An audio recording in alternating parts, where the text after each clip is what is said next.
Hi అండి. Welcome to my channel తెలుగింటి వంటలు. నేను మీ సిరి సంపత్. ఇవాల్టి మన special recipe half KG cool cake. Cake flavour ఏదైనా కావచ్చు, కానీ నేను చెప్పే ఈ కొలతలతో చేస్తే మీ కేక్ 100% పర్ఫెక్ట్గా వస్తుంది. కేక్ చేయాలంటే మన దగ్గర ఉండాల్సినవి కంపల్సరీ మెజరింగ్ కప్స్. అవి లేకపోతే కేక్ పర్ఫెక్ట్గా రానే రాదు. నేను ఇక్కడ హాఫ్ కేజీ పైనాపిల్ కేక్ చేస్తున్నానండి. దానికోసం హాఫ్ కప్ దాకా మైదా తీసుకోండి. అందులోనే పావు టీ స్పూన్ బేకింగ్ సోడా, అర టీ స్పూన్ బేకింగ్ పౌడర్. జాగ్రత్తగా వినండి, బేకింగ్ సోడా వేరు, బేకింగ్ పౌడర్ వేరు. ఈ డ్రై ఇంగ్రీడియంట్స్ని జల్లెల్లో వేసుకొని జల్లించుకోవడం చాలా ఇంపార్టెంట్ అండి. అప్పుడే కేక్ పర్ఫెక్ట్గా వస్తుంది. హాఫ్ కేజీ కేక్ కోసం 2 ఎగ్స్ అయితే సరిపోతాయి. ఇప్పుడు వీటిని బాగా బీటర్తో బీట్ చేసుకోవాలి. ఎంతగా బీట్ చేసుకోవాలంటే ఈ ఎల్లో కలర్ అంతా పోయి ఫ్లఫీగా వైట్ కలర్లోకి మారిపోయేంత వరకు దీన్ని బాగా బీట్ చేసుకోవాలి. ఇలా బీట్ చేసుకున్న దానిలోకి హాఫ్ కప్ షుగర్ పౌడర్ని కొంచెం కొంచెంగా యాడ్ చేసుకుంటూ బీట్ చేసుకోండి. షుగర్ని బాగా మెత్తటి పౌడర్లా చేసుకోవాలండి. షుగర్ క్రిస్టల్స్ ఉండిపోతే కేక్ అనేది అస్సలు పొంగదు. ఇక్కడ మనం హాఫ్ కేజీ కేక్ చేస్తున్నాం కాబట్టి హాఫ్ కేజీ కేక్కి హాఫ్ కప్పు మైదా తీసుకున్నాం కదా, దానికి పర్ఫెక్ట్ కొలత half cup sugar powder. Sugar powder మొత్తం వేసుకొని బాగా బీట్ చేసుకున్న తర్వాత ఇందులోకి పావు కప్పులో సగం అంటే 2 టేబుల్ స్పూన్ల దాకా ఆయిల్ కానీ బటర్ కానీ వేసుకొని బాగా బీట్ చేసుకోండి.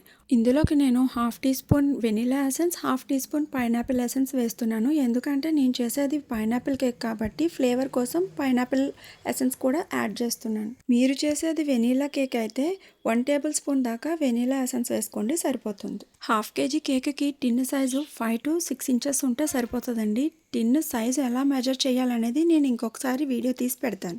టిన్కి ఆయిల్తో గ్రీస్ చేసి లోపల బటర్ పేపర్ కంపల్సరీ వేయండి, ఎందుకంటే కేక్ మాడిపోకుండా ఉంటుంది. ఇప్పుడు మనం రెడీ చేసుకున్న బ్యాటర్ని ఇందులో వేసి ఒక్కసారి ట్యాప్ చేయండి. స్టవ్ మీద ఒక పెద్ద గిన్నె పెట్టి దాన్ని 10 మినిట్స్ వరకు ప్రీహీట్ చేసుకోండి. ప్రీహీట్ చేసుకున్న గిన్నెలో మన కేక్ టిన్ను పెట్టి 30 to 35 మినిట్స్ బేక్ చేసుకోండి. స్టవ్ మీద అయితే అందరికీ అందుబాటులో ఉంటుందని నేను ఇలా చూపిస్తున్నాను. ఒకవేళ మీరు ఓవెన్లో బేక్ చేసుకోవాలనుకుంటే 170 degreesలో 10 మినిట్స్ ప్రీహీట్ చేసుకొని 30 to 35 మినిట్స్ బేక్ చేసుకోండి. ఒక 30 మినిట్స్ తర్వాత ఒక టూత్ పిక్ని తీసుకొని కేక్ లోపల వరకు గుచ్చి బయటికి తీస్తే ఎలాంటి పిండి టూత్ పిక్కి అంటుకోలేదు అని అంటే కేక్ పర్ఫెక్ట్గా బేక్ అయిపోయిందని అర్థం.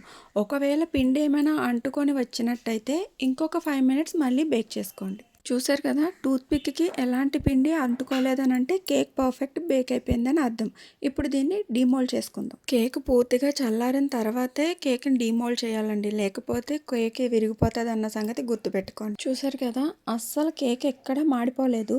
కేక్ చేసేటప్పుడు మీరు గుర్తుపెట్టుకోవాల్సిన ఇంకొక విషయం, మీడియం ఫ్లేమ్లోనే కేక్ని చేయాలి, హై ఫ్లేమ్లో అస్సలు చేయకూడదు. ఇప్పుడు కేక్ పైన పొంగిన భాగాన్ని రిమూవ్ చేసుకొని కేక్ని 3 లేయర్స్గా కట్ చేసుకొని పక్కన పెట్టుకోండి. ఇప్పుడు కేక్ బోర్డ్ పైన కాస్త క్రీమును పెట్టి ఫస్ట్ లేయర్ పెట్టండి. ఇలా చేయడం వల్ల కేక్ అనేది కదిలిపోకుండా ఉంటుంది. ఇప్పుడు ఈ కేక్ని మనం షుగర్ సిరప్తో సోక్ చేసుకోవాలి. షుగర్ సిరప్ అంటే కప్పు పంచదారకి కప్పు వాటర్ పోసి పావు టీ స్పూన్ వెనిలా ఎసెన్స్ వేసి పంచదారని కరగనిస్తే అదే షుగర్ సిరప్ అండి. కేక్ని మొదటిసారిగా చేసేవాళ్ళు పైపింగ్ బ్యాగ్లో విప్పింగ్ క్రీమ్ వేసుకొని ఇలా అప్లై చేసినట్టయితే ఐసింగ్ పర్ఫెక్ట్గా కుదురుతుంది. ఇప్పుడు సెకండ్ లేయర్ కూడా పెట్టుకొని సేమ్ అలాగే షుగర్ సిరప్తో సోక్ చేసుకొని విప్పింగ్ క్రీమ్తో ఫిల్ చేసుకోండి.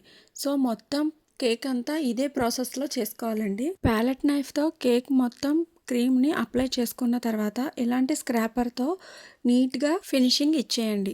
ఇప్పుడు మీ టాలెంట్ చూపించాల్సిన టైం వచ్చేసిందండి. నేను చేసిన కేక్ చిన్నపిల్లలకి కాదు, అందుకనే ఇంత సింపుల్గా డిజైన్ చేశాను. చిన్నపిల్లలకి చేసే కేక్ అయితే కొంచెం హెవీగానే ఉంటే బాగుంటుంది. నేను చెప్పిన కొలతలు ఫాలో అవుతూ కేక్ చేయండి, పర్ఫెక్ట్గా వస్తుంది.